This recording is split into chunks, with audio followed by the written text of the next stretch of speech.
So my name is Matt Beck, like John said. I've been a hairdresser for 11 years. I started out instantly right out of school. I wanted to do this. I found out that there was another part of the industry, which is education. I fell in love with educating, so I started working for Paul Mitchell for quite a while. I worked for them for 9 years. I had a great time doing that, but just felt a little empty in certain ways, and I wanted to be able to share education with as many people as possible. So that outlet for me was, I love filming and editing and creating content. So we just started filming, and my pal Thad back there, me and him, one night having beers, we decided to cut mannequins and put a video on YouTube. And so in a year and 3 months, we have 9 million views on YouTube and 100,000 subscribers. So we've grown a lot. The company's grown. Everything really is free. There's no gimmicks there, so you can go on there and watch videos all day long. We do an hour-long podcast every week for hairdressers, so it's all about business, and we share industry news and celebrity hair things. We just sit around a bunch of hairdressers just having fun. So definitely check out the website. Today what we're going to talk about, and what I love doing this program, and this program has been an evolution of things that I've learned from John and just different people that I've looked up to in the industry. So it's almost like you just took John's class, and I'm about to show you what I did after I took John's class. So he gave you ideas about loyalty programs. I'm going to show you my loyalty program. Everything that he talked about today, I've done at my salon, and it's been very successful. So we're going to talk about the little changes that you guys can make right now, today, tomorrow when you get back into the salon. Make those changes, and you'll get big results from it, and you'll be more successful. So we're going to start off. My favorite question to ask is, who is your favorite guest in the salon? Does anybody tell me? Who's your favorite guest? The person in the chair. Person in the chair. Doesn't matter. Okay, all right. That matters to me sometimes. My favorite guest is one that will take anybody when they come in, any of the staff. Okay, yeah, I love that. Anybody else? That every week client that comes here and sees you as part of like family. Exactly. So my favorite guest in the salon is the person that comes in the most often. And the reason I like that person so much is because I get to know them. There's the person that comes in every 6 months. I forget their name. I don't know if I forget that they have kids. I forget everything about them, because you can't build a relationship with somebody over a 6-month period of time, seeing somebody every 6 months. My favorite guest is a person that I know everything about them. They come in, we have a good time. They're following everything I need. So their frequency of visit is huge. They're spending money in the salon, but it's not because they're spending money that I like them. It's because I get to really take care of their hair. And that's the whole purpose of what we do. So the person that comes in every 6 months has the worst hair we've ever seen, correct? Now, here's another great question. Who's your least favorite guest? This person usually has a name. Yes, Rhonda. Rhonda, exactly. Okay, anybody else? We won't film your face in this. Right, Rhonda, do not watch. But the least favorite guest is usually a person, but it's a type of person, and sometimes it's that every 6-month person, but usually our least favorite guest comes in pretty often as well. I feel like every week I see that person. So, you know, it's just finding out how you get more of the person that you really like in your chair, because every day we're servicing people, we're trying to build a career, and we want that career to be fun, and if it's not fun, then none of us want to do it. So we got to figure out, so what I'm going to talk to you guys about today is how do we create that favorite guest in almost everybody. So creating loyalty. John talked about this a little bit. I want to talk about the old ways of loyalty and the new ways that we're doing it in the salon now. People are not loyal unless they have a reason to be. And how many people think that's true? Yeah. I mean, this is true in everything, right? Everything in life. If you don't give your partner a reason to be loyal to you, if you stop talking to them, you don't pay attention to anybody, they're not going to be loyal to you either. Clients are the same way. You have to make sure that you're catering to them, you're building loyalty programs, you're giving them reasons to come back to your salon or your business. And, you know, so I'm going to show you guys our program. So this is the old ways of loyalty. Buy 10 haircuts, get one free. The whole punch card thing, right? All of us have done it. Pizza places do it as well. So I don't like to do the same thing as a pizza place. Plus, I always lose that damn card by the time I get to the 9th one. So I never get the free thing anyways. So the old way, we got to stop doing that kind of stuff because that doesn't really create loyalty. It also doesn't help frequency of visit. Because just because they come in 10 times, they could come in 10 times in the next 2 years. That doesn't mean that we're pushing them to come in sooner. Another one is coupons in the paper. Obviously, that is a thing of the past. Most of us are probably not doing that anymore. I haven't read a newspaper ever in my life, so I'm not saying that you guys haven't. But in a new generation of people, we're not reading the paper, and when you're looking for a clientele, I don't think that that's the best way. You're going to spend thousands of dollars and you're not going to get the return. Thirsty Thursdays and 2 for Tuesdays promotions. Now, these are creative names. I love them, but when you post them on Facebook the day that you want them to come in, it's never going to work. So we have to make sure that we're not just putting things out there for people and praying. You have to come up with a plan. And that's really the goal of marketing and really focusing on our business is we're not looking at right now what we should do. It's not like you go in the salon tomorrow and say, all right, we got to do stuff on Facebook. We got to start posting things. You have to come up with a plan for the future. What are we going to do next week on there and get it scheduled and get it ready to go? So those are just some other things.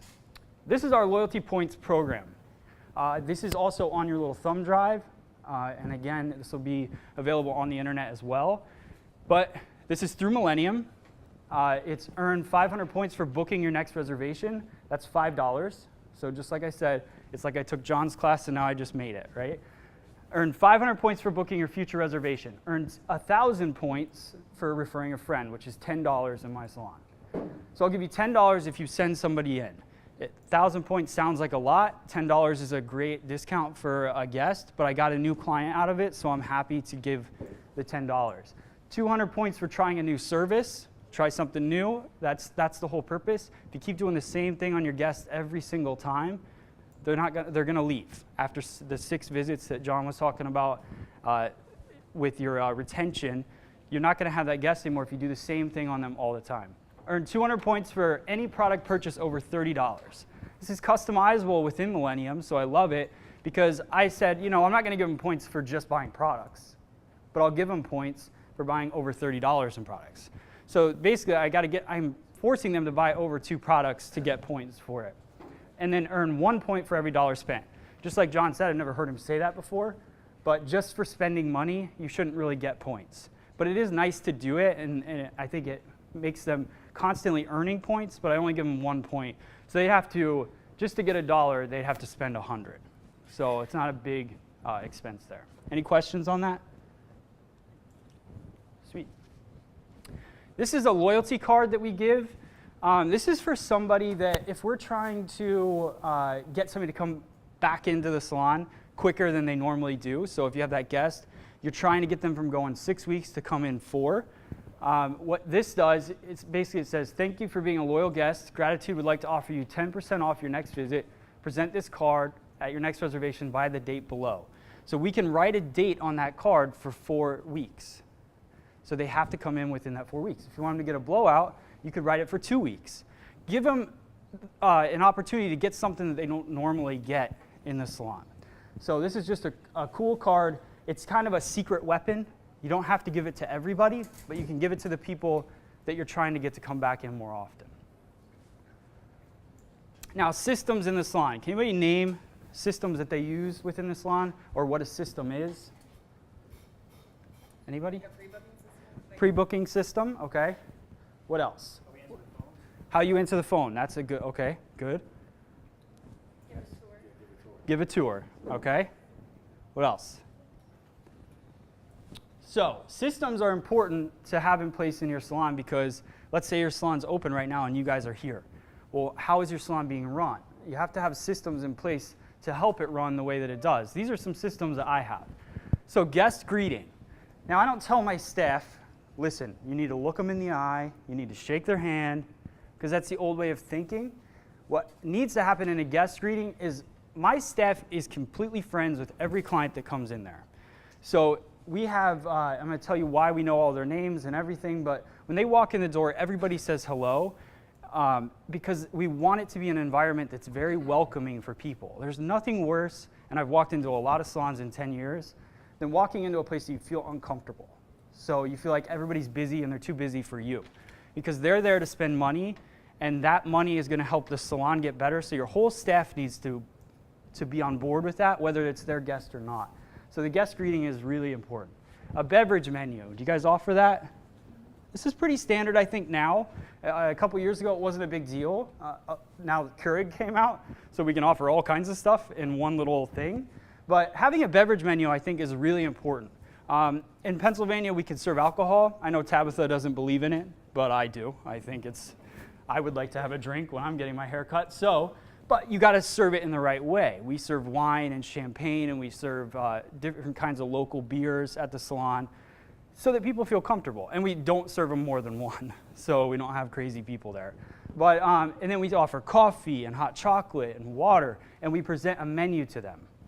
So this is the thing you got to think about. Somebody walks in the salon. If you were to come up to me today and ask me if I would like anything, or if I'd like a glass of water or a bottle of water or something, I would tell you no, I'm good, because I don't want to inconvenience anyone. So when you walk into my salon, I want to make sure that you have water right away. We don't even ask. So we give you water, and then we give you the beverage menu so that you can pick something else if you would like it. But you don't want somebody there uncomfortable whatsoever, so you just serve them what they need. Station setup. You got to get the station set up to fit the salon. So right as soon as that guest is done, whether you have assistants or not, I just got an assistant for the first time. I was punishing my staff, not really, but I decided I have a 4-chair salon with 6 staff, and I enjoy having a 4-chair salon. It's my favorite. It allows me to be able to go on the road, and I don't have to worry about it so much. But we didn't have a front desk, and we didn't have an assistant for a long time, and my whole staff got involved in answering phones and helping each other while they were doing hair. So if they weren't busy, they would help out. And I think it's really important. Now, with station setup, we have an assistant. We're really busy. We're working on the productivity. We're pushing clients away right now. So that was something I took from John today that I need to really focus on. But the station setup is so important because if you're really, really busy in the salon, that guest should not be brought to the station until it's completely set and ready for them. So I'm going to show you guys, well, what we do is we have a cape, a smock. We got this new furniture from Minerva Beauty, and we had usually just had IKEA furniture, so just a mirror on the wall and a little shelf. But now we got these beautiful cabinets that have we can put the capes, smocks, everything is ready to go right there. So we just fold them, and every station has them in there. So we're ready for the next guest. So we present them their cape, their smock, whatever they need. We get them the water right away. So it all flows, and it's consistent. I think the hardest thing in this industry is consistency, because we come up with something, and then a week later, no one's doing it anymore, right? We come up with a great idea or a thought, and then a week later, it's gone. So you have to make sure that if you have the systems in place and you keep everybody on the same page, I think that's the goal for us as owners, is to make sure that we keep the consistency, because they're not going to.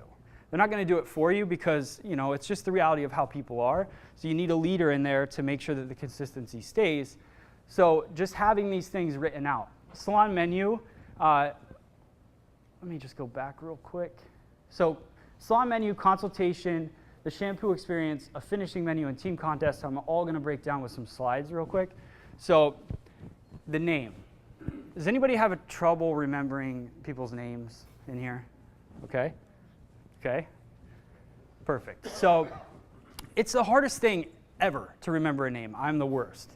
I'm constantly the guy that's like, we'll be out in the grocery store or whatever, and my wife's next to me, and she's like, some lady will walk up and start talking to me, and she'll walk away. She's like, who's that? I'm like, I don't know. I don't know her name.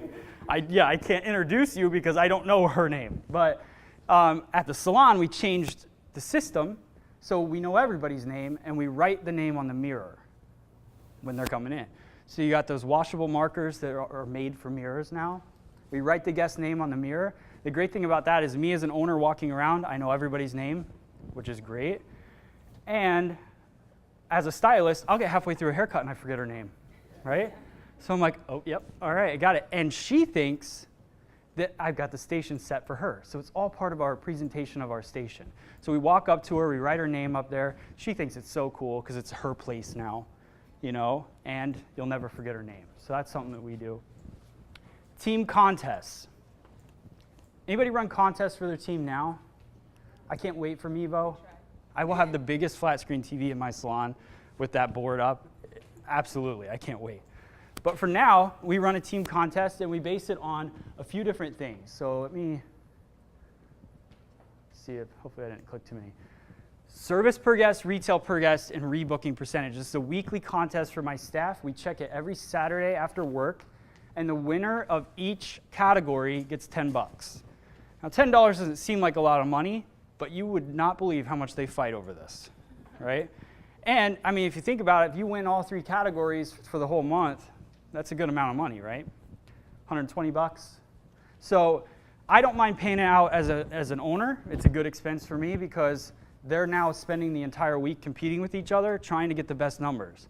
The thing I like about these numbers is it doesn't matter if I've been doing hair for 10 years and then I have a future professional come work at my salon, I can compete with her. She can keep me on my toes because it's services per guest. So it's per guest numbers, it's not totals. I don't care. I don't think I've ever looked at what Thad brings in a month, total dollars. I don't care because I know that number will go up if I'm focusing on important growth indicators like this. So that's a little contest that we do. It keeps them focused. You got to check your numbers. Your staff has to know their numbers. I know salon owners that I've talked to that won't even show their staff their numbers because they don't want them to know how much they're actually bringing into the business. Like that kind of stuff is crazy to me because if they don't know what they're doing, they don't know where they're going either. So you really have to let them focus on it. These are really important, and it's an easy contest for them. So a menu. This is the cover of our menu. This is actually one of my staff members. It's a video that we shot of a haircut. I think nowadays, well, first off, we went to a hibachi restaurant last night, and I was looking at the menu, and here we go. It had no pictures. So I'm more of a picture guy. I like Applebee's. I don't know what to tell you. But because I can see what the food's not really going to look like, but what they're saying it's going to look like, right? So I like a menu that has pictures, and it's inviting. I put a staff member on the cover because now they're picking it up. They're like, is that Drea on the cover? So now they pick it up right away, and they start flipping through it. And everybody in that magazine is a client of ours. Their hair, whatever we've done to them. So, and their pictures, they don't have to be professional. I'm not a photographer, but you could take good pictures now with pretty much anything you have. So when you open up the menu, that was misplaced. Here's the first page. So we run starters. Starters, what do you guys think those are? Appetizers, right? But they're also our wash house treatments. So things that we do in our shampoo room, that's what the starters are. I wanted to call them something that would kind of let them know that this is what you should get before we do the haircut. We do a Kera Triplex Retreat, which is a Paul Mitchell treatment that they've come up with. But what we do is we just add in some hot towels. We make it really relaxing. It's an extra 15-minute kind of treatment, and it puts a little keratin in their hair for 40 bucks. Hey Sugar Sugar is another treatment that Paul Mitchell came up with, which I just love because it's raw sugar on the scalp. It's lavender shampoo. You're running it through the hair, but just presenting it and showing it in this way makes it more inviting. If I just write it on a brochure, a list of things that we do, no one's going to get them. So that's a thing that we do as well. We have 5 different levels of haircut in my salon. I'm the cheapest salon in town, and I'm the most expensive. My goal is to reach everyone, so it explains in our menu why we have different haircut prices, because people ask. And then we have the different levels. This is our color menu. So it's not a McDonald's like I want a number 8 kind of thing. So I didn't put a picture of what a single color looks like, what an ombre looks like. I didn't do that because we can pull up things on Pinterest or whatever to show what that looks like. But I wanted to make it colorful and fun. So that says starters. It's supposed to say sides. That's really what it does say. So we have our color, and then we have side services that go with it. So if you want a single color with a couple foils, we have it written down how much it costs, why it costs that much. Additional color, so we have a standard mixture that we put in the salon. We do 3 ounces total, no matter what, because I don't think a client that comes in every 4 weeks should pay the same as a client that comes in every 6 months. If they have this much root or they have this much root, it's just a different thing. So we have an add-on service for color. glazes, conditioning treatments, those kind of things. And we'll get into, I want to go back to the wash house real quick. This is actually, my shampoo room doesn't really look like this anymore. 2 weeks ago we changed it. I am one of those people that, some people are afraid of change. I can't go like 1 day without changing something. I've changed the name of this presentation 5 times. So same presentation, 5 different names. So I think it's just an evolution of who you are. I like when my clients come in and they're like, oh my gosh, what is different today? Because I change it all the time. We did get new shampoo bowls. For some reason, no matter what shampoo bowls you buy, somebody's uncomfortable in them. It doesn't matter how much money you spend on them, I don't understand. And then Minerva, one of our sponsors on Free Salon Education, they sent us these new bowls where you lay flat, and then they have a pad in the middle of the sink that the head goes on. Holy, yeah. Not one complaint yet. Yeah, you'll find the least complaints on that. The only one that doesn't do that, they have a short, little, tiny neck. Yeah. Put a little towel right there, you get it. Okay, all right. But finally, I don't have to hear the complaints of the sinks. But it's just about making the room relaxing. I buy over 1,000 tea light candles a month. We burn them all day long. We have different music back there. We shut the doors. It's just all about the experience. It doesn't have to be, I'm not saying I have a really fancy place. That's not the case. It's a very funky, fun, loud music playing. But when you walk back into this room, you know you're in a different place. So that's what that's all about. Consultation. A consultation is an important system to have in the salon, and it's also, especially if you're going to hire new staff, this is something that we have done in the past. Anytime I hire somebody new, I start them off by doing this. They have to fill out this card for every guest. And what this card does is we transfer the information into Millennium, but it goes through everything that could possibly go wrong with hair. And that's what we need to know. Because if you don't know what type of hair you're dealing with, then you have no idea what the end result's going to be, really. So starting level, percentage of gray, pretty standard. Hair density. Why do you think hair density is important to talk about? And those of you that do hair as well, why do you think hair density is important to talk about in the beginning? Amount of color used, right? There's no reason to go through a consultation, do somebody's hair, and surprise them with 5 extra bowls at the end. Because what you're doing is pushing them away at that point. So if they have really, really thick hair, I'm going to warn them that there will be probably an extra charge on that. Hair texture, fine, medium, or coarse is really important because we all know that coarse hair has 18 layers of cuticle and fine hair has maybe 1. So I'm going to totally need to know that before I mix any color service. I also might need to do a pre-treatment on it to help kind of open it up a little bit. These are all little ways that you're going to have a more successful result at the end, but you're also going to be able to sell things as well, things that are important. Porosity, obviously, that's important. Products. What products are they using? We never asked this question really before. It's usually kind of like after I shampoo them, I'm like, what is this on your hair, right? What is that? So then they're like, oh, well, I use whatever shampoo, who cares? But some kind of shampoo that's in a drugstore or whatever. And then we take our scissor and we shave off the waxy flakes on the cuticle, right? We've all done that. This is a better way. This is where you can get it out of the way at the beginning. And if they use bad products and they're not cleansing their hair correctly, we can do a pre-treatment to make sure we take it off. And that goes into the sides and starters as well. Elasticity. This is good to track because if you think about it, you have a guest that comes in, you fill out this card, you circle she has porous hair with bad elasticity in front of her face. What do you think she's going to want to do? Fix it, yeah. And then 6 months later, you pull out this old card or you bring up the information on Millennium and you show her what we've done to her hair to make it better. And that's what our goal should be. I just read an article somebody posted on Facebook yesterday. It was how to make your hair from black to blonde in 1 day. Thank you, L'Oreal. But not professional, L'Oreal, whatever it is. Yeah. So, but this is the thing. People are putting that out there and people are reading it on the internet. I'm living proof. Those 9 million views are not hairdressers, not all of them. So people are watching videos trying to learn things that we do. Now, my goal is I try to target it towards hairdressers, and you can only do what you can do, but people are learning to do this stuff at home. So you have to educate them on why it's important for them to be with us, and this makes it more professional. Obviously, box color is important. Medication, I like to ask that. I don't care what medication you're on, but a lot of people are on a medication and it might have iron in it, so you might want to do a pre-treatment because iron pulls red when you color it. So all those people that are like, I see red, that kind of thing, it might be because of something that they're taking daily. So everything leaves through our hair. So it's just really important questions. Again, this is on the slides you guys are going to take home, so you can print it out, do whatever you want with it.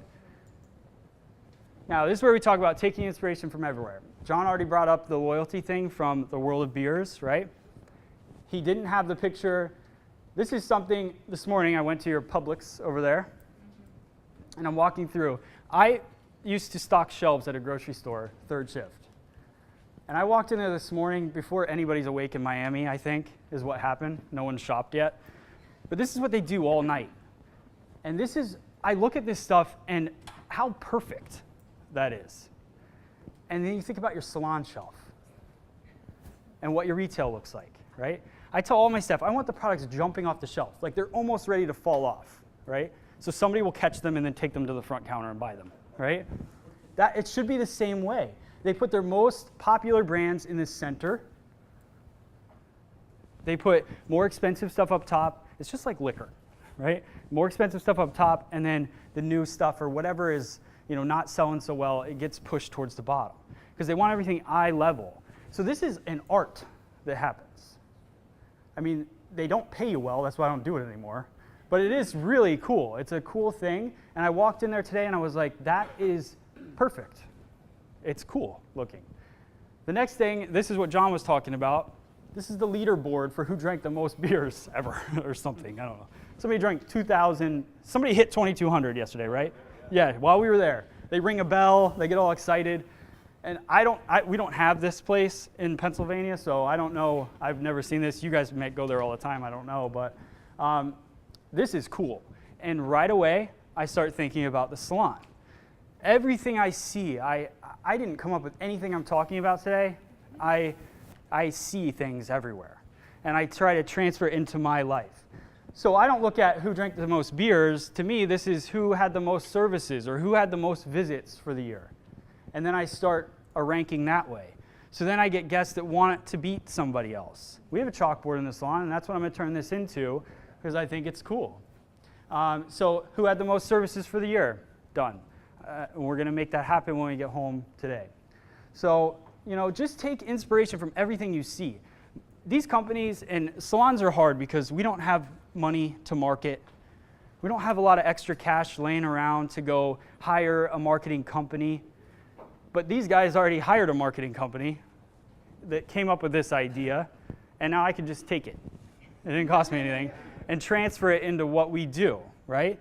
So utilize all these companies that you see doing things, doing fun things. The reason, my whole loyalty program stuff, I posted on the windows of the salon and everything, and I took that from, do you guys have Pep Boys, the auto place? So one day I was walking out of Pep Boys and I saw this huge sign that was talking about rewards and loyalty, and I took a picture of it and I went home, and that's how I designed the entire look of what it was. You know, I gave it our little kind of edge or whatever to fit our salon, but I took the wording right from it. Somebody already paid somebody to do that, you know? And now I just have to reword it and make it salon friendly, but then I don't have to spend a lot of time on it. So just take inspiration from everything that you see. This is what I like to call making a comeback. And the most important thing you could do, John talked about frequency of visit. I'm going to give you some breakdown in numbers. I don't even remember the original person that I learned this from, but Steve and Terry Cohen are, I've listened to their CDs a lot. I've listened to Robert Cromean's CDs a lot. That's where I started to learn about all this stuff. And then I met Millennium through Paul Mitchell, and all of it started making sense. But this is a little equation that kind of shows you what little things that you do can make big results happen. So frequency of visit, what can this do for me? So let's look at the average client returns every 12 weeks for color. John talked about it. Now it's at 4.8? 4.8. Okay. So we're going to use it at about 4 visits a year. It's easier math right now, but let's say average client returns every 12 weeks for color. $50 color service, so let's say it's like a single color, She gets that 4 times a year, so she's a $200 client, right? Now, what we want to do is get them in every 4 to 5 weeks. So you got to, obviously that's an extreme thing. Take somebody from every 3 months or every 4 months, whatever, to now every 4 weeks. But with loyalty programs and all of that, you can get them in sooner. Our goal is every 4 to 5 weeks. You take that same $50 client, get them in 12 visits a year. Now it's a $600 client. So you've taken them from $200 to $600. Pre-booking. What is the industry average pre-booking now? You know, I can't say because not many people are doing it right. I'm sorry. Right, yeah. So it's sub 20% for sure. Right. So I was one of those people that I think I took my first Millennium class at the Paul Mitchell Gathering like 5 or 6 years ago. And I was sitting in there and I was listening to them and somebody was talking about pre-booking and I was like, oh, we're awesome at pre-booking. And then I got Millennium software in my salon and I started to realize that we were like 25% rebooking. Because the only people you really see pre-booking are the people that you see a lot, right? That favorite client. So you're thinking right now, a lot of my clients rebook because I see them all the time, but that's not the majority of them. The majority are the ones you can't remember their name. So pre-booking, so I got back, it was 25%, so I made that my goal for the year was to get that up. So I started trying to figure out things to do. We, just right now in our salon, we're running a contest. We're going to run it all year long, at 3 months at a time, every quarter. I built this $300 basket of products. And if you pre-book before you leave, then we put your name into a box. And then at the end of the 3 months, we're going to draw a winner for the $300 basket. So trying to get people, if they pre-book or they buy a product, they get a ticket for every product they buy to go into the box. And then in March, we're going to draw the winner. So my goal was, how do I get people to just make sure in January, February, which is awful for pre-booking, to get people to pre-book. Just last week, we were at 85% rebooking. And that's, I know that because of the contest, because I get an email every Saturday, can I take the money out of the drawer because of the winner? So, but 85%, I think, was that, Brian? Was it 80? Yeah, so it's just crazy that we went from 25%. I was talking to Thad on the way to Miami about just the past. And we always had a stylist that was at like 25% rebooking. Always. There was always one. And now I don't have that. And I think I don't have that because now we have all this stuff in place that people just understand. It's a language that we speak that you're automatically going to rebook when you leave. There is no way you're not coming back here. So it just happens. So that's really important. And then average ticket. Does anybody know their average ticket in here? 66, that's great. How much are your haircuts? 40 to 75. 40 to 75, okay. 104, great. You do a lot of color? Yeah. Do you do men's cuts? I do, but not really. Not really.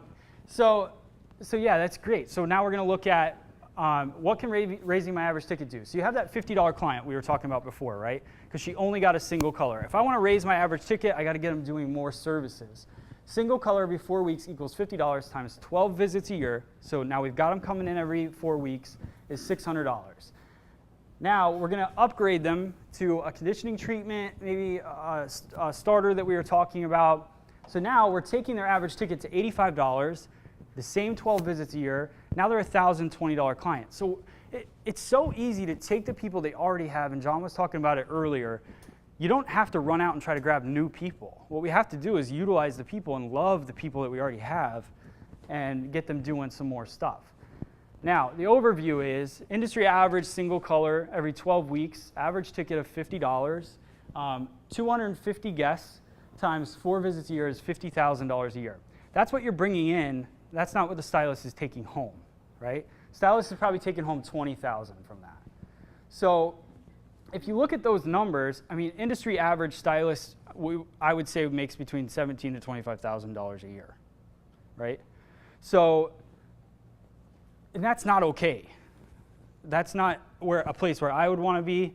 I got into this industry, I wanted to have a house and a car and nice things, and I wanted to work hard and see something come from that. So if you look at what and I'm going to show these numbers, but this is not necessarily what every stylist is going to do in the industry, but it's what you could aim towards, which is a single color haircut and some kind of treatment, average ticket of $110, which isn't unattainable, 250 guests, 12 visits a year, $330,000 a year.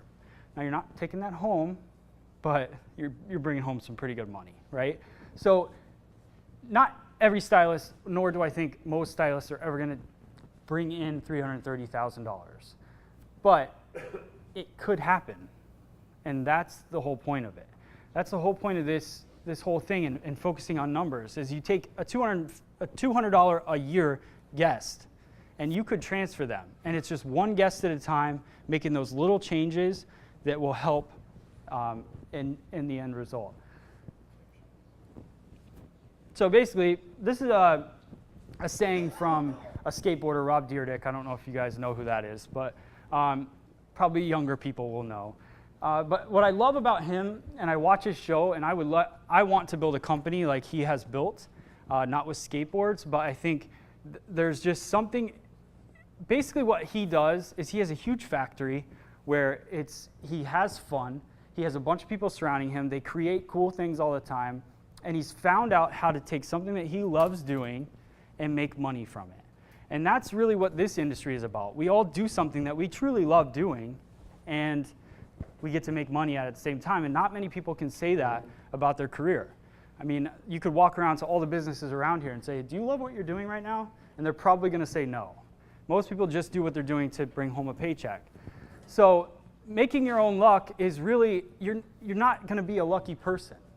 Most people aren't. Most people are not in the right place at the right time. So what you have to do is make sure that you're networking with people, get involved with other hairdressers so that you can learn. Today is a day where you guys can all get together. And I know that I was listening, overhearing your conversation earlier, and all of us have had that happen. So this is something that, this kind of thing, this networking event, that's what I love about what Millennium's doing with these, is you guys are all together and you probably aren't competitors, I'm gonna say. Not really. And even if you guys have salons 3 blocks away from each other, who cares? It really doesn't matter. Because if we're all working and being smart, not everybody's gonna wanna go to my place and not everybody's gonna wanna go to yours. So it's just the way that it is. So network together, learn together, and share things. And that's why, another reason why I developed Free Salon Education, I built a community on there so people could talk to each other and ask questions and grow. So make your own luck. Memberships. Now this is something, anybody doing memberships in their salon right now? Okay. This is actually a pretty big thing in the industry starting up. Some of it I agree with, some of it I don't agree with. But with memberships, this is what we do in our salon. So I know it's hard to read this, but it'll be in your thing. So the ladies membership, platinum membership, is 1 color service per month. She gets 2-week color halo, which is just her part. 1 haircut per month, a blowout bar style every week, so she can get a blow dry every week, and 10% off retail products. And that's $160 a month. Now, that could sound like a lot of money to you, it could sound like not enough money to you. It doesn't really matter, but what you're looking at is a frequency of visit of 12, right? So that's the goal of the membership. Now you have a client that's spending over $2,000 a year, and you're making her look beautiful all the time, and you're seeing her not every week. We have a lot of people on this membership, and we don't see them every week. People are busy, they can't come in. But they come in whenever they need a blowout, and they're gonna look great. So that becomes a walking billboard for you, a frequency of visit of 12, somebody that never has gray roots popping out, and it's a top client. We also have another membership that's just our standard that includes 1 color, a cut, 2 blowouts, and 10% off products, which is $125. Millennium, yeah? When you have that per month, you have is it automatic draft? Yeah. So Millennium does this. So is this an add-on? It's an add-on service, right? So through Millennium, you can get an add-on service that allows you to be like a gym and take money out every month of your guests' accounts and sign them up for a membership. Then what Millennium does is it doesn't just take the money out, because that wouldn't really be helpful.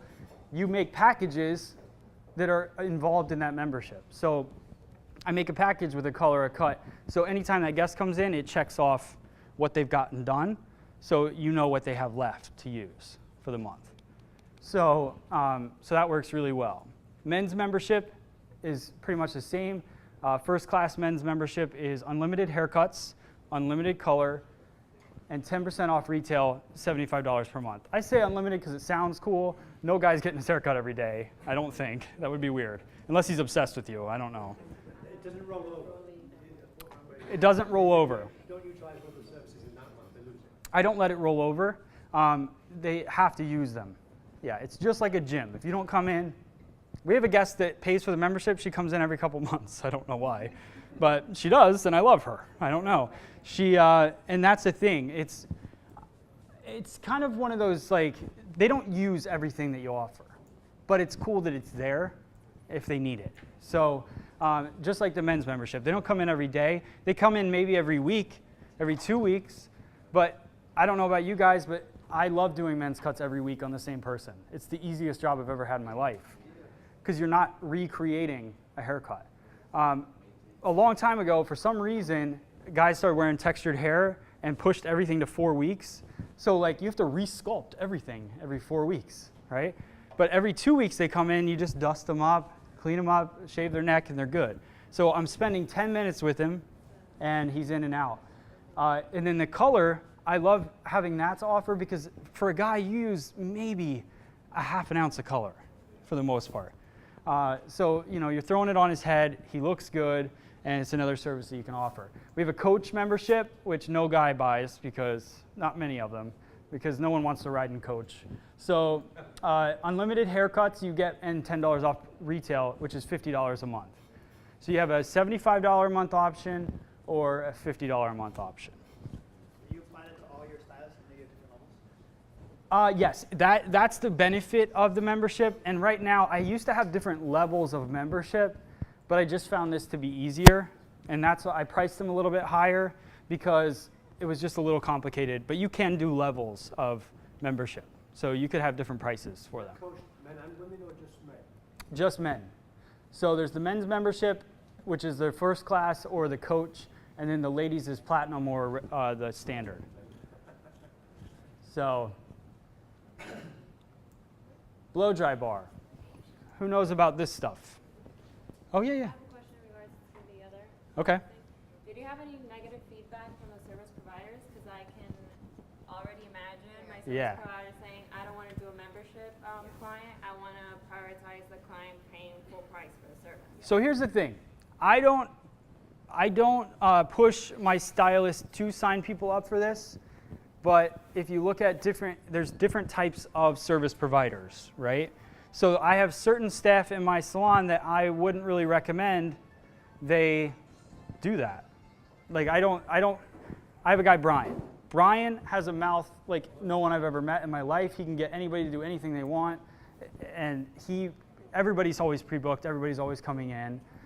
So he doesn't really recommend memberships because he's always doing different stuff with their hair and it's too much for him. And his rebooking and frequency of visit is really good. Thad loves members.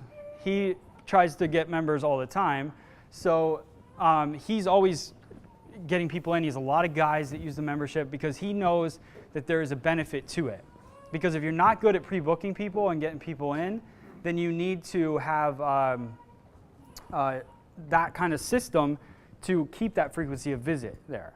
So what stylists may be upset about or worried about is that the price is so small.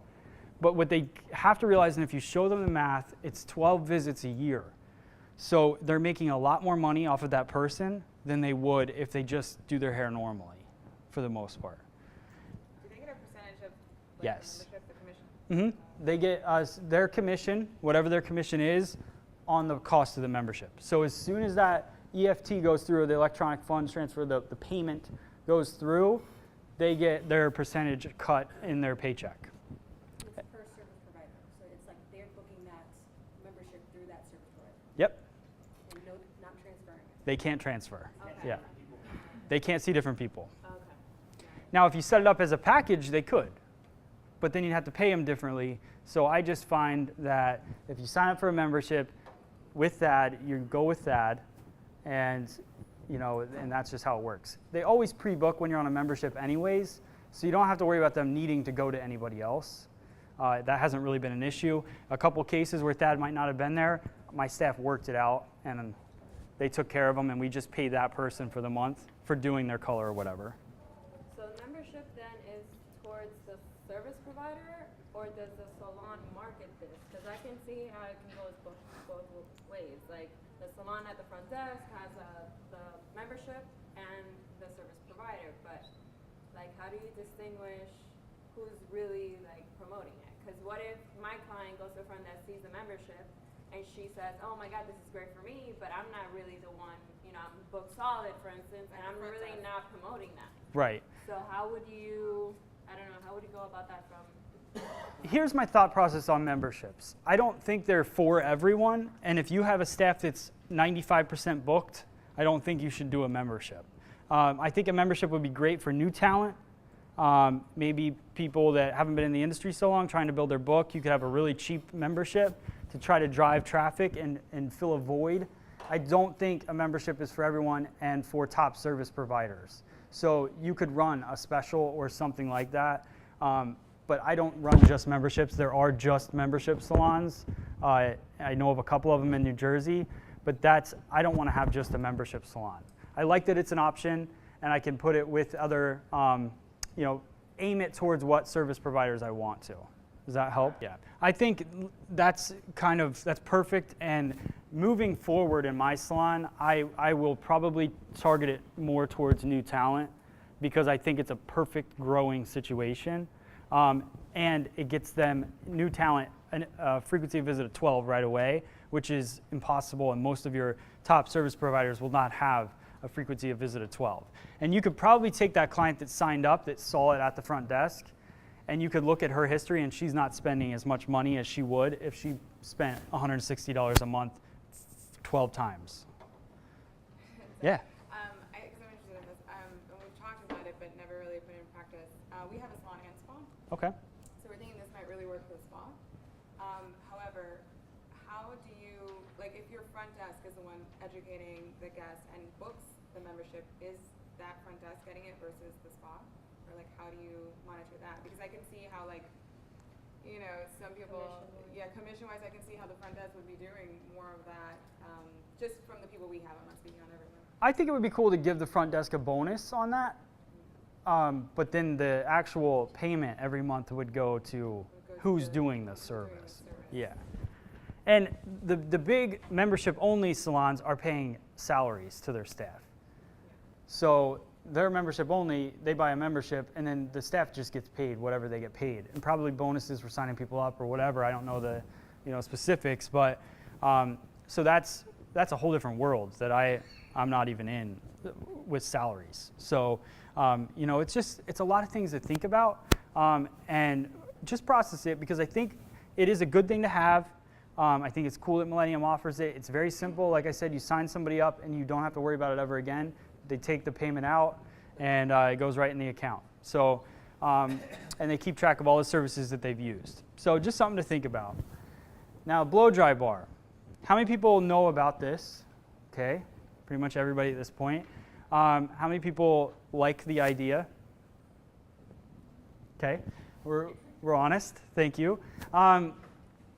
Here's what I love about this and why it is a cool company, but why I'm going to take their business from them at my salon, and I hope they don't try to open one in my town, because blow dry bar is really cool. And here's a couple things. They had $20 million in sales. They have 23 salons in 6 states, which is probably even higher now. They service 50,000 women per month. So what that tells me is that we have been doing something wrong. And it's not their fault. And I know a lot of salons, as I go around the country and I teach in salons, they're very upset that there's blow dry bars because they're taking our blow dry business. Well, I don't think we've been doing the blow dry business. I don't think we've been pushing blow dries. I don't think we got creative with blow dries. They did, they got creative with it and now blew up the blow dry. So now the great thing about us is we have blow dryers at our places. So we can do this too, very easily, right? We can have a blowout station. We can have different things. So I take a look at these sales, that just inspires me to want to have a blow dry bar menu in my salon. The average dry bar net profit is 15% to 35%. Average salon is a lot less than that. So there's not much cost in a blow dry. It doesn't take that much time, and you're going to make more profit off of blow dries. Running specials during slow times. This is a cool way to promote the happy hour kind of thing. Have fun, be creative with it. That's all they did is, and it's not even that creative because we've been saying bar behind everything for a while. Tool bar, color bar, now we have a blow dry bar, right? So, and every one of those concepts, we put alcohol in it somewhere. So they have all different martini blow dries and all that stuff. So run specials during that, come up with creative names, get your staff involved, let them come up with the names because they're probably really creative, and as you add more people to it, they get fun and funky. And when they come up with the names, they're going to start promoting them. And when you're slow, blow dries are the best thing that you could get into your business. So try to do that. This is our blowout bar menu. Again, that's one of our clients.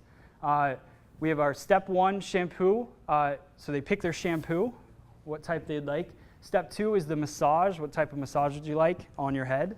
And then choose your blowout, and we have different blowouts for them to try. And it's $30. Now, if they want a special updo or style or something like that, that's not a blowout bar. That's in a different menu. That's in a formal type menu. This is $30. You're getting a blowout and a glass of wine, right? So just another cool thing. Then you look at your Google search, right?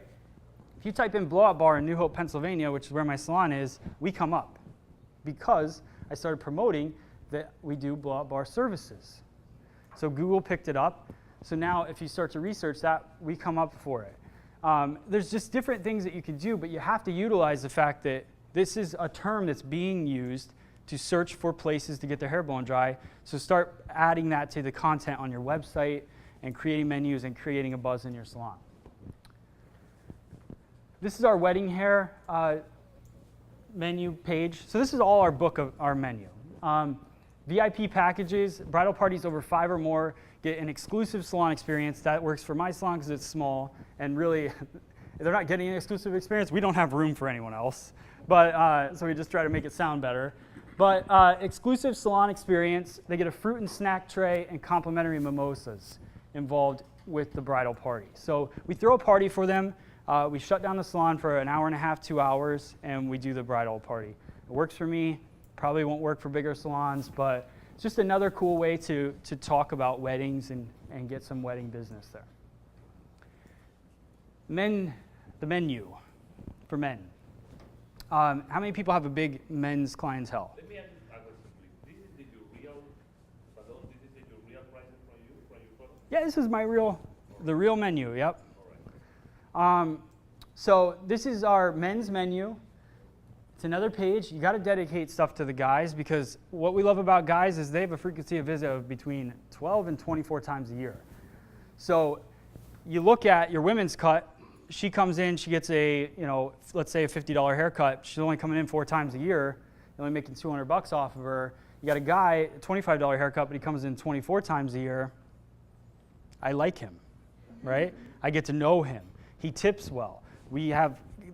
Everything is great about guys, but salons don't cater to them as much, or we don't try to build it. Yeah? You have a neck shave and stuff, so you have barber licenses as well? No, but a neck shave, the funny thing about that, we don't shave it. We use a feather razor with some shaving cream and a hot towel, so they get the effect of it, but it's guarded. So it still gets it nice and close, not as close as a barber would, but we don't have a barbering license, so we clean it up. Plus, I'm not training my staff on a straight blade necessarily, but like Thad does a straight blade. In PA, you don't need a barbering license. Thad does a straight blade, and we have another guy who does a straight blade as well. But they have a huge male clientele because of that. When you say neck shave, are you talking back here or? Back here, yeah. Now with men's color, is that just like flashback or camo, or is that permanent color? It's whatever they want. Okay. You're using so little, it doesn't matter. And I'm not a big fan of guy lights and bro lights and you know, hombres and all of that stuff. Like that's, right? So that's not like, some people like to put that on their menu. I don't think any guy wants to hear that. So I just said, hey, dude, color, cool, 20. All right, we're good. That's, So, and the eyebrow detail is just trimming them with, so yep. it's not waxing or anything? Nope. Yeah. And we call it detail. I mean, it could be waxing if they want it waxed. We would do that for $10. Some guys take advantage of that, but eyebrow detail sounds better than eyebrow wax. Yeah. And then I can build the conversation on that. Would you like your eyebrows detailed? Yes. Let's talk about the options for that. We have waxing. Ooh, no. Okay, cool. So we'll just trim them up with the scissors, that kind of thing. And all of that is included in the haircut. Now, what's the determining factor as far as the plus part goes for the cut? Because we have different levels. Okay. So Yeah. not necessarily if they just want to, you know, if you're running a number 1 all over their head, that's 20, but if they want a bald fade, that might be 25 or 30, or it's just the different level of experiences. It's the different level of experience of the stylist, because I like the cleanup for me is a little bit cheaper, but anything above and beyond that, even if you are gonna, you know, buzz somebody's head, then, you know, we're gonna do the neck shaving and all of that stuff with it. So, you know, and if you don't want that, then you might not want to come to, like, I would even recommend you go to just, you know, somebody that's not doing that for $13 or whatever, because it really is an experience. Well, now that would be my question to you, because I'm coming from a barbershop situation into a salon where we were, you know, I was doing 30 haircuts a day, but they were $10 a pop. And Right. Now I'm going into a place where they're $35 to $40 a haircut. I know the guys that have come over, there's no way I'm going to be able to charge them Right. 35 a cut, but how do you start to Raise them up. yeah. So I would say from that situation, you probably are going to lose quite a few. Oh, yeah. But I would just say, you know, if you really if you make the experience great, then the people that start coming into you, it's not going to matter. And you're only going to need to do 10 haircuts a day now, so it's fantastic. And you can really focus on your work and your art that you want it to be. Because when you're trying to bust out a haircut every 10 minutes, that was, when I was in beauty school, one of my teachers said, she's like, I work at, it was one of the chain salons, and she said, what'd she say? If I do 20 haircuts a day, I can make, I think she said I can go home with like $70 or something. It was something like that. Like, she's not bringing in 70, but like that's what she was making. I'm in Iowa too at this point, right? So I went to beauty school in Iowa. So the average haircut there is like $10, I think. But so she's like pumping out haircuts. I said, if I have to do 20 haircuts a day, I'm gonna lose my mind. Yeah, no way. No one can do 20 haircuts a day. And those people that do 20 haircuts a day, a lot of people have a bad rap with those kind of salons. I think it's amazing that you don't mess it up really bad doing 20 haircuts a day. I would put everybody in a ponytail and just chop it and then send them out. Like, there you go, you know, or hang them upside down, just cut it. So you can't so that's the thing. Focus on the experience, focus on the art of it, and really detail, and it'll be worth, you know, the amount of money that you're paying. This is another thing we did for color, 10 years younger and 10 minutes for free. Guys color I give for free the first time, every time, because I also did concrete construction before I went to beauty school. I thought I would try everything first and then found out that cutting hair was really fun. But I was in concrete construction, and everybody would call me Eminem because I would bleach my hair all the time. And you know, you just get made fun of because you do it horribly, right? And it's orange and it's patchy and it's weird, or guys try to color it and they make it like shoe polish black and it just doesn't look right. So we did it 10 years younger in 10 minutes for free. We can make you look 10 years younger in 10 minutes. I'm not going to charge you for the first time to show you that no one will know that you got your hair colored. I love guys because the more you make it look like you didn't do anything, the happier they are. So you put color on there, and I usually go a couple shades lighter on the color, so it barely even shows up, but they're happy about it because it just masks it a little bit. And you know, then I got a client that not only has a frequency of visit of 12 to 24 times a year, but now I got them doing color as well on that. So now you're upping your average ticket. A lot of people complain about their men's prices. I color 85% of my guys that walk in the salon. Whether it's a little bit of just kind of feathering some lightener on, not to give them guy lights, but just to pop some dimension in, just to move it a little bit. It's only in there for 3 minutes, but it just gives it a little bit of a sun, because we don't have sun where we are. I don't know if you guys know. Sun doesn't really come in the winter time. So we lose all of that. The whole time I'm like, I have no tan at all. And I'm in Miami. And I tried to stand outside yesterday. It was raining the whole time. So I'm like, I got to go back. I'm not tan. This is no cool. But the guys, like they just love, all you have to do is you color them and they're good for life and you got them booked. And now my guys come in. It takes me no time whatsoever. I finish the cut. I throw on a little bit of color for 10 minutes, and then it's an extra $25 or whatever on top, or $20 on top of the service. So, all right, there are 3 types of workers: those who get things done, those who watch things get done, and those who wonder how so much got done. Now, I just thought this was funny. I don't even know who wrote this. I didn't write it, but it's true. And what we have to do is we got to take.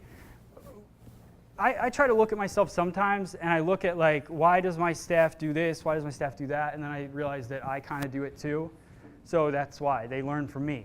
It's kind of like I have a 6-year-old son, and I look at things that he does, and it's exactly because I do them as well. We have a huge influence in our staff. Sometimes, we take on a lot of stress. We do a lot of things. It's hard for, we look at them and why don't you, clean that or pick up after yourself or whatever. You really have to look at yourself too and focus on becoming a great leader. And it's something that I try to work on a lot. And just, as the salon grows and getting your staff involved in everything, all this stuff that happens, it can't happen unless your staff's on board with it, which is what we kind of talked about. So the way that you're going to get your staff on board is if they're involved in it, in creating the menu, in doing these different things. But you got to hold their hand all the way through it. Because I said to my staff, I'm like, can you just work on a color menu for me? Just let's start coming up with ideas. And then 2 months later, I'm like, so how's the menu? Oh yeah, I forgot. And I'm like, okay. So you got to really just set a time aside and get together with them and come up with ideas together. And then you'll really start to see it blossom. If I go and create a menu and I just put it on my staff station, I'm like, look at the new menu, here you go, use it. They're not going to use it because they weren't part of it, so they're not excited about it. So if you get them involved, you get them excited, they're going to talk about it as well. This is one of my last slides, and we'll take a couple questions. This was an old movie theater, obviously really old, near my house, and I would drive by it. I used to teach at a salon-centric distributorship every 2 weeks for a while. And I would drive by it, and I just kept seeing it getting worse and worse and falling apart. And then one day I drove by, and it said, "That's all, folks. Thanks for 30 years." And then I started to think about it, and it's sad to think that, a business like that is probably family-owned, went out of business. There's all these new movie theaters and all of that. And then they pop up this sign, and I'm looking at it like, this business hasn't changed in 30 years. It's the same, right? So the reason it's shutting down is because they stayed the same. You have to evolve, you have to change. There's still people writing on paper appointment books. I remember when I first started working at the salon, the owner had a paper appointment book, and people just write down whatever the hell they wanted to. Like, I did $300 today. Pay me, it was trust, and it's just paper, and you don't know. Now most people are on computers, but it's just, you got to evolve, and you got to come up with loyalty programs. You got to come up with all this different stuff in your business, and just keep thinking. And when I said earlier, take inspiration from everywhere, that's really what it is. Everywhere I go, I'm looking at things and trying to transfer them into my own business so that my business stays afloat with all the other ones. If you look at movie theaters now, they have recliners and every seat. You have your own table. You can order alcoholic beverages. You have a waiter. Like, this place didn't have any of that. So that's why they're closing down. And And I don't want to see that happen with any salon business, and most salon businesses don't last over 10 years. So with that being said, I have stuff to give you guys. Yay. But what I want to do is, who has had a salon in here who's been an owner for 5 years? What about 10? 10 years. Awesome. All right, so Thad, actually, can we give them some stuff? I have all kinds of stuff. So free salon education, I worked for a corporation for a long time, and I wanted to build a website where it didn't charge you guys. And I had companies that helped support it. And that's what it is now. And I have awesome companies like Millennium and Demand Force that we talked about earlier, and Minerva, and all these companies are starting to get on board with what's happening. And I don't ever want to charge you guys to learn, because I think that's the whole point of this, this whole thing. And this whole weekend, Millennium, there was a ticket cost. It's going to a local charity, right? That's not really what it's about, because in the end of it all, obviously I have a store online, so you can buy combs and stuff. That also helps. T-shirts, but the education is free, and that's, I want to keep it that way. So who are the people with 10 years? So now let's, so we have some YS Park combs. You just get, yeah. They're cool. I don't know. I found them in my stuff. So there's another saying that we talk about. This is one of the shirts. This can mean a lot of things, but we also, for a long, my goal is to put out an education video every Monday. I used to teach every Monday. It takes a lot of work to put together education videos, because there's a lot of editing involved, but we try to make them full length, uncut, so you guys can see the whole process step by step, and the whole and everything. So the I Love Mondays really came from us putting out education every Monday, but when you wear this shirt around, it's pretty funny. And it's a good conversation starter, because people get so pissed when you wear it on a Friday. It's really funny. So, so let's see. I'm going to give, I don't know, I have no idea what size they are or anything. So you probably got like a, yeah. But here's the thing. Anybody have any questions about anything? Because you're going to have so much time to talk with the Millennium crew, and that's really where you learn. We were at dinner last night, and they started talking about productivity, and I was like, oh my God, I don't know my salon's productivity. I have to go look at that. Like, there's always something that you're not looking at, and why you should be involved in these things. Here, as the educational leader here, are you going to be doing more videos for that new style that's coming out? Like maybe something along the line of, obviously you're catering to the industry, but just maybe maybe one or two just stating, this is what what the industry is, what to expect, and maybe to help the educational facilities, bounce back of what we're seeing translates into the real world. Yeah, that, so first off, we have an iPad and Android app for free salon education. It's 99 cents, and the only reason I charge 99 cents for that, it's a one-time thing, because they charge me money every month to have the app, so I have to try to, whatever. But so it's 99 cents, but it has all of our education videos all organized on it. We have a 14 steps to becoming a better hair cutter. So you open that up. It starts at step 1, like what comb to use and why. My big thing with education is everyone always talks about how you should do things, but they never break down why in depth.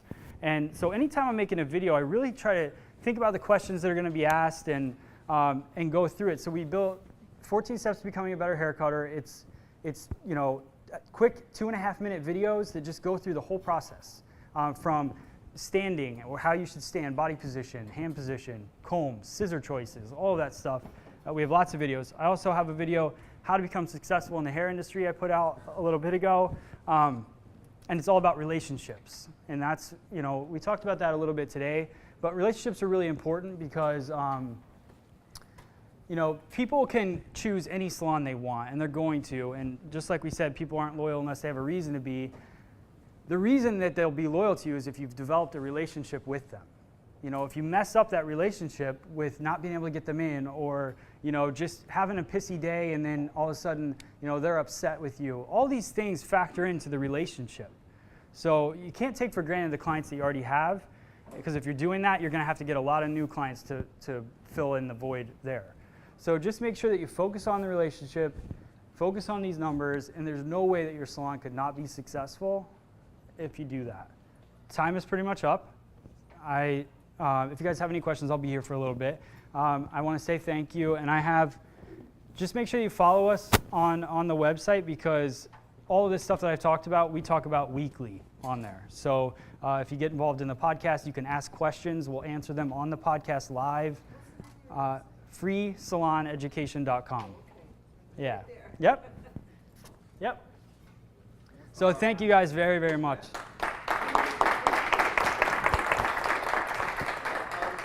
I hope you guys feel really good about making the trip out here this morning and spending time with us. Even in the back of the room, I'm going.